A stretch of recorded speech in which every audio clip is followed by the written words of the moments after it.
Is there an issue of obedience by the faithful to the Cardinal Sodano-Bertone opinion on the third part of the Fatima secret? The answer simply is no by the Vatican's own admission. Cardinal Ratzinger made it clear that the interpretation that Cardinal Sodano had imposed and that Cardinal Bertone is carrying forward is only an attempt at an interpretation, is not binding on the faithful, and doesn't preclude the faithful from reaching different conclusions.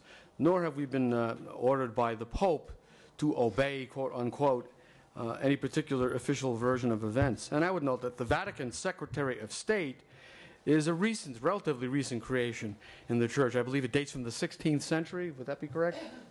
Thereabouts. It's not part of the apostolic constitution of the Church. The Secretary of State is essentially a diplomat and a manager of Vatican affairs who does not have any direct pastoral authority over the faithful. He's not a super bishop that presides over all the bishops in the world. Only the Pope has that status. And so I don't see at all any question of obedience, nor did Antonio Socci when he wrote his book, lodging accusations which I have to say are every bit as serious as the ones that I've aired here today. Thank you. I agree that there's no obligation of obedience, but there was implied by Mr. De Carli today when he said, of course I'm devoted to Our Lady of Fatima, but I'm also Catholic. Somehow or other implying that you're not Catholic if you disagree with the Cardinal Secretary of State, or with you, even if you disagree with the statements of a Pope. What is binding on a Pope? And the Protestants have the idea we will protest and we will leave the Church. But what the great theologians in the Church have said, such as St. Thomas, such as St. Robert Bellarmine, such as Torquemada, all of them pointed out that if the Pope were to give an order, says Torquemada, which would be destructive of the good of the Church, you must not only not obey, but you must resist. And St. Robert Bellarmine points out the same thing, but says that you cannot depose the Pope. You cannot judge him. You can't take an act of jurisdiction that is not yours. But we can stand for the truth. And you can not carry an order which is not right. St. Thomas defines law with 4 conditions. Law is the ordination of reason. If a law were made that's not reasonable, it's not law. The second ordinance of St. Thomas for law is it must be for the common good. If an order is given not for the common good, for example, there's a bishop in England in the 12th century, the 13th century, who refused to take the appointment of the Pope's nephew. And the Pope, he always evaded it by saying, well, it wasn't canonically written properly. Then the Pope had the letter written in such a way that there was no escape from the way it was written. And he just said to the Pope, if you can show me how appointing your nephew as canon in my cathedral in Lincoln will help save the souls there in any way, I will obey. The Pope had no answer. He was just forgetting the benefit of the money, that's all. So he didn't obey. And he was within his rights. So just obedience in itself is not blind obedience. Obedience is for the good of the Church. Obedience is for something that upholds the good. And if a person has a religious order, I'm not a religious. Now the religious have a superior vow which says, I will obey whatever I'm told. I am a diocesan priest. I obey my bishop. I've never been either accused of or found to be disobedient. But never at the same time when they accuse me of something, as he's now Cardinal Grocholewski said about Father Gruner, when I try to hire a lawyer here to defend me against the accusation that I was being disobedient, the lawyer's name is Franco Ligi, who's also a lawyer for the civil on the Supreme Court of the Italian government, and he was told, he's now Cardinal, he was an Archbishop, what he said was, this is not about Father Gruner's incarnation, it's about what he says. So it's like going in for a parking ticket and being accused of murder. The fact is, they dare not say to me that I'm doing something wrong because I know the law, I know the theology, and they can't tell me to stop speaking about Fatima because it's been approved by the Church. And as such, I would be a direct in duty if I did start speaking about it but they don't even try to say that to me.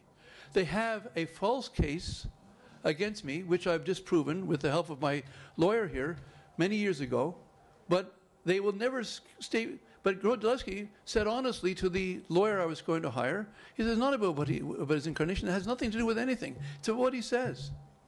But in fact, they can't say that to me officially because they know they haven't got a case to say such a thing. Because I have promoted this message for 33 years, and after, what was it, 2000 and, I think it was 2007, whatever year it was.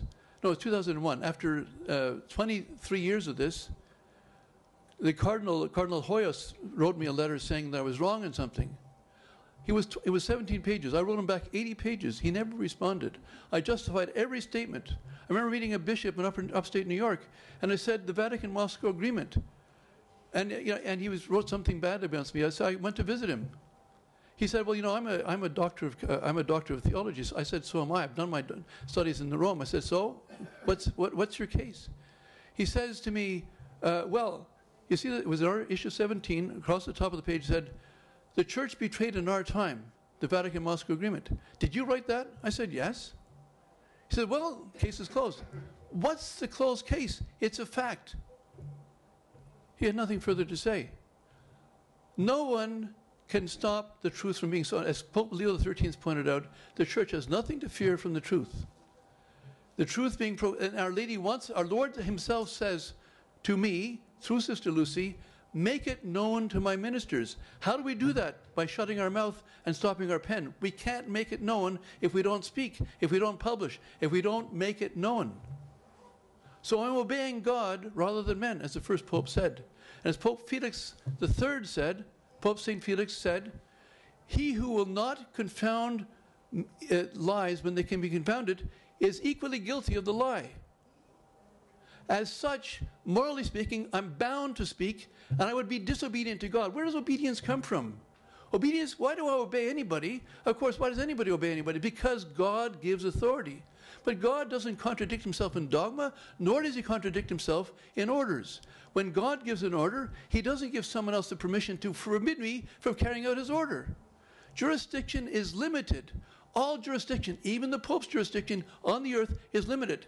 God respects that jurisdiction. I respect it too. But at the same time, there's a limitation to it. And that limitation has to be respected by me and by the Pope. And when we have an order, unless the Pope comes out and says, the message of Fatima is false, and I define and declare that, up to now the Church has always upheld that the message of Fatima is true.